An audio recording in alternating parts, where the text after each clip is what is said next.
Welcome to another one of Baby Elias's afternoon time bedtime stories. Let's begin with Father Frost. Father Frost is a Russian fairy tale called Morozco, adapted in Andrew Lang's Yellow Fairy Book as the story of King Frost. Illustration by Ivan Billiban, 1932. Read first before sharing with very young children. Let's begin, shall we? Father Frost.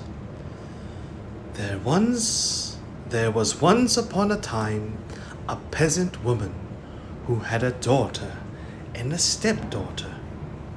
The daughter had her own way in everything, and whatever she did was right in her mother's eyes.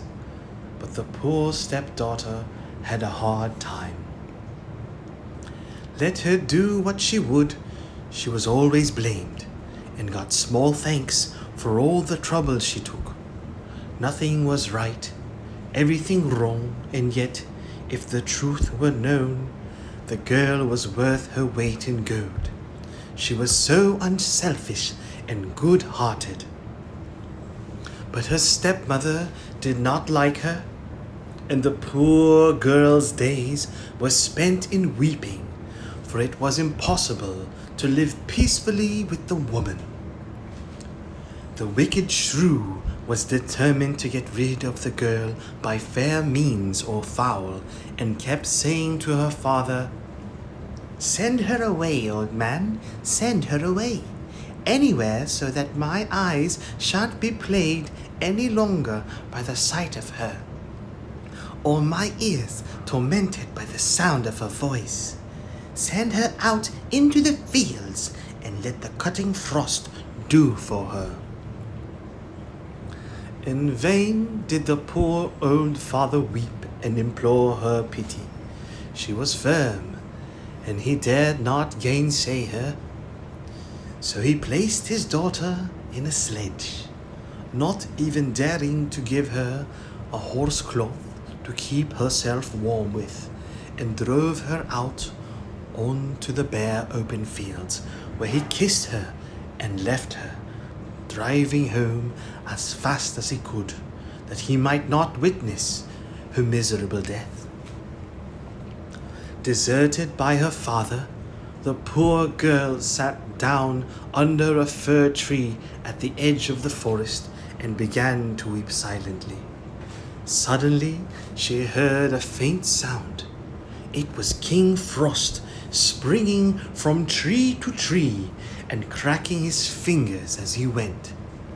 At length, he reached the fir tree beneath which she was sitting, and with a crisp, crackling sound, he alighted beside her and looked at her lovely face. "Well, maiden," he snapped out, "do you know who I am? I am King Frost, King of the red noses." "All hail to you, great king," answered the girl in a gentle, trembling voice. "Have you come to take me?" "Are you warm, maiden?" he replied. "Quite warm, King Frost," she answered, though she shivered as she spoke. Then King Frost stooped down and bent over the girl, and the crackling sound grew louder, and the air seemed to be full of knives and darts. And again he asked, "Maiden, are you warm? Are you warm, you beautiful girl?" And though her breath was almost frozen on her lips, she whispered gently, "Quite warm, King Frost." Then King Frost gnashed his teeth and cracked his fingers, and his eyes sparkled, and the crackling, crisp sound was louder than ever, and for the last time he asked her, "Maiden, are you still warm? Are you still warm, little love?" And the poor girl was so stiff and numb that she could just grasp, "Still warm, O king." Now her gentle and courteous words and her uncomplaining ways touched King Frost, and he had pity on her and he wrapped her up in furs and covered her with blankets. And he fetched a great box in which were beautiful jewels and a rich robe embroidered in gold and silver. And she put it on and looked more lovely than ever. And King Frost stepped with her into his sledge with 6 white horses. In the meantime, the wicked stepmother was waiting at home for news of the girl's death and preparing pancakes for the funeral feast. And she said to her husband, "Old man, you had better go out into the fields and find your daughter's body and bury her." Just as the old man was leaving the house, the little dog under the table began to bark, saying, "Your daughter shall live to be your delight. Her daughter shall die this very night." "Hold your tongue, you foolish beast," scolded the woman. "There's a pancake for you, but you must say, 'Her daughter shall have much silver and gold. His daughter is frozen quite stiff and cold.'" But the doggy ate up the pancake and barked, saying, "His daughter shall wear a crown on her head. Her daughter shall die unwooed, unwed." Then the old woman tried to coax the doggy with more pancakes and to terrify it with blows, but he barked on, always repeating the same words. And suddenly the door creaked and flew open, and a great heavy chest was pushed in, and behind it came the stepdaughter, radiant and beautiful, in a dress all glittering with silver and gold.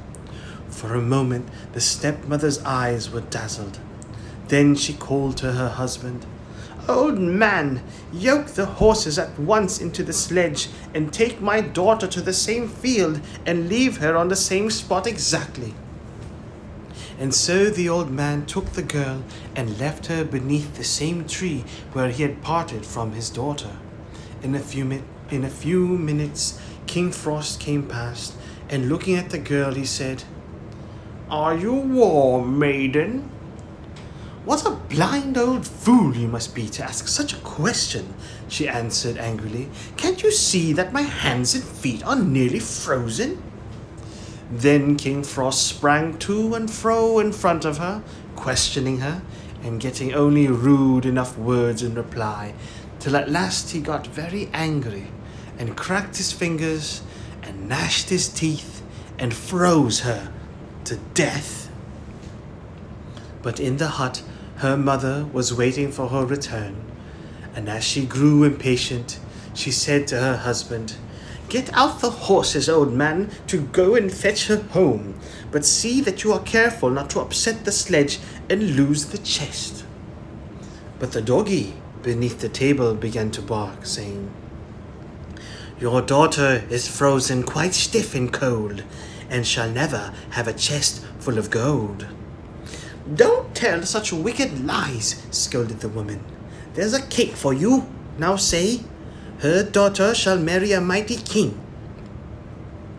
At that moment the door flew open, and she rushed out to meet her daughter, and as she took her frozen body in her arms, she too was chilled to death. The end. Good night, baby Elias.